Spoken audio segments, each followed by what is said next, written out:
How's it going, everybody? This is BeatTheBush.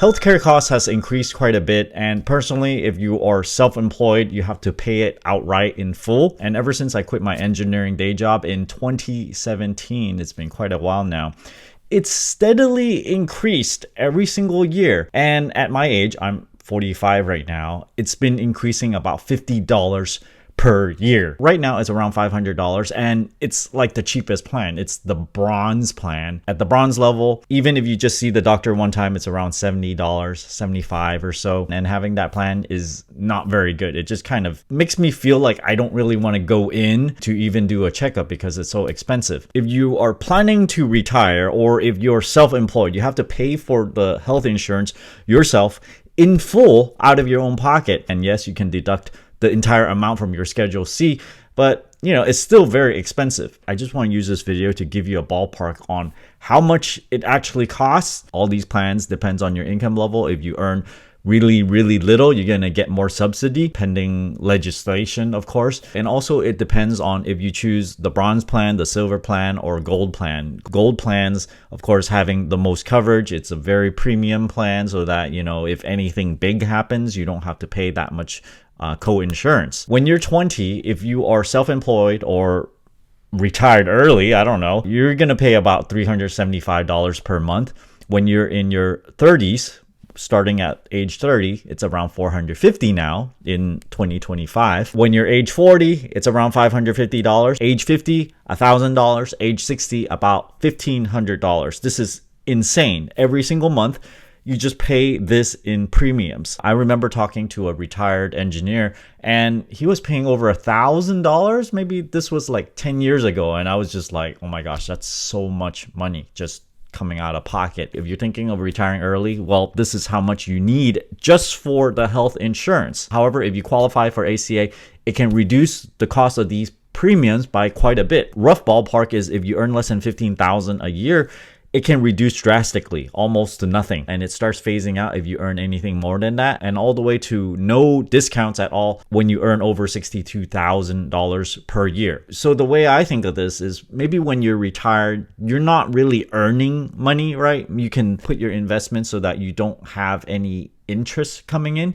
It's only gains in your stocks and you're not realizing it. That can help you lower your income so that you qualify for those discounts. But I'm not going to go too much in detail into that. Personally, I'm working right now, so I'm earning enough money to make myself not qualify for any ACA discounts. Instead, I think more optimistically, where like I'm just going to earn more and more money. So hopefully these premium is not going to matter as much, and I can just have some amount of investments sitting there that would give me dividends, interest, or whatever gains, and then I can use that to pay for the premiums and I don't have to worry about it. This calculation is done by whatever per month premium times 12 times 25. That's how much you need invested in order to pay for this.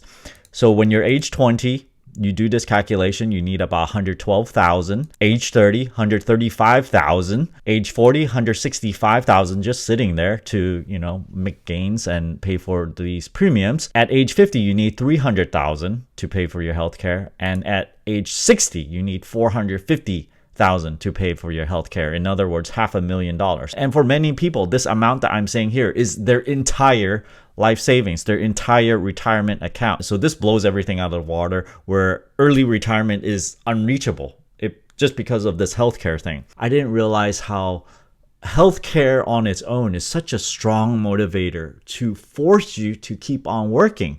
In fact, I got a lot of comments in various videos where people talk about, oh, I need to keep on working, just work the bare minimum in order to qualify for health insurance. So they do the minimum 30 hours. So this forces you to work. Maybe it's not a bad thing if you enjoy it, right? But maybe you don't. Maybe you want to, completely be off grid, go somewhere, just lay around for like a month or two. That option is not there because of the way healthcare is structured, that it's so expensive that you need to have a job on an ongoing basis in order to pay for healthcare. It's also something that employers want. It's like a hook to force you to stay. When you have to stay, then you have to keep on working. You have to do your employer's bidding. Whatever they say, you're like, okay, I'll do it because you need the health insurance. Whenever I see the price of something rise faster than inflation, I just feel like there's some kind of weird wrongdoing going on. Someone is pulling the strings and someone is profiting a lot from this. Since the year 2000, this data is from the Bureau of Labor Statistics. This is 25 years ago, right? Healthcare has increased 227%. College tuition has increased 181%. Real wages has increased 104% after these 25 years. Food has increased 89%. Housing, 87%. Cell phone services, interestingly, has reduced by 39%, and it kind of feels that way to me as well. TV costs has gone down 97.7%. If you want to buy the TV that you can buy right now for $300, if you try to buy this in year 2000, the technology was quite early. You're gonna have to pay like $10,000 for the same TV. So yeah, it does seem this is an accurate number. And healthcare also seems pretty accurate too. It increased by 227%.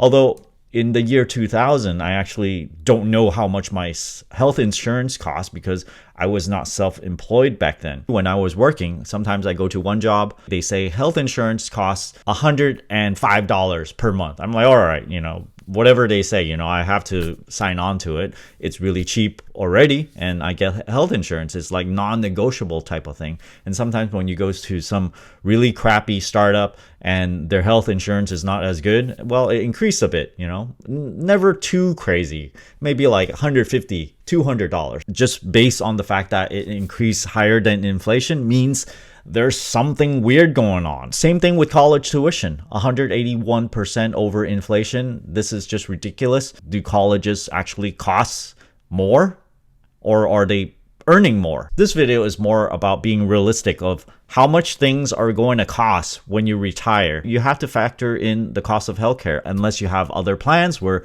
maybe you can move to Asia, you can have cheaper health insurance over there. You can try to have as little earned income as possible if you're retired because you just have assets sitting around. You only need to withdraw a small amount, like sell stocks, just enough to pay for your living expenses. Then in that sense, you might be able to qualify for ACA subsidies. At least for me, I'm not at a breaking point yet. I can still afford healthcare insurance. It does eat into my passive income stream, makes it so that, maybe I can't amass wealth as fast. But this is something to think about because if you retire early on, like in your 30s, you see your health insurance costs a certain amount. You have to know that this is going to increase as you age. And so if you are fully retired, you're going to have a fixed income. This amount is not going to change. However, the healthcare insurance is going to start growing and start eating into the amount of passive income that you have. And it makes it so that you get less and less to spend on everything else. As long as you know about it, you can plan for it, and then, you can maneuver around it. I hope this gives you guys some food for thought. Thanks for watching this video. Don't forget to give me a like and subscribe for more.